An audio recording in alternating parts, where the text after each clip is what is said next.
BSc limited આજે ફોકસમાં છે. All time high ની પાસે આપણને સ્ટોક જે છે તે આપણને આવતો દેખાયો છે. નવા ઓલ ટાઈમ હાઈ પણ બન્યા છે. અહીંયા રીઝન એ બનતું દેખાયું છે કે એફએનઓમાં પહેલીવાર એનએસસીની સરખામણીએ બીએસસીનું માર્કેટ શેર આપણને વધતું દેખાયું છે.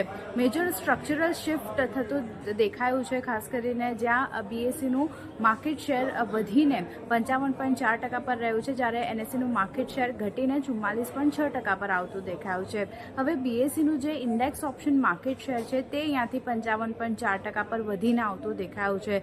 હવે બીએસસીનું જે એડીટી એટલે કે એવરેજ ડેલી ટર્નઓવરની જો આપણે વાત કરી લઈએ તો ત્યાં ઓલમોસ્ટ 20%નો વધારો જોઈ રહ્યા છે, જ્યારે એનએસસીનું એવરેજ ડેલી ટર્નઓવરની વાત કરી લઈએ તો જે 26% ઘટ્યું છે. એટલે એનએસસીની સરખામણીમાં બીએસસીનું માર્કેટ શેર પણ આપણને વધતું જોવા મળતું દેખાયું છે. આ સાથે વોલ્યુમમાં મજબૂત ગ્રોથ પણ જોવા મળતો દેખાયો છે બીએસસીના, અને એનએસસીના વોલ્યુમમાં ઘટાડો જોઈ રહ્યા છે. તો જે રીતે કમ્પેરિઝન કરીએ એનએસસી અને બીએસસીમાં, તો બીએસસીનું માર્કેટ શેર જે છે તે એનએસસી કરતાં વધ્યું છે. એને કારણે એક સ્ટોકમાં પોઝિટિવ એક્શન અને ઓલ ટાઈમ હાઈના સ્તરની પાસે કાઉન્ટરમાં કામકાજ જોવા મળી રહ્યું છે.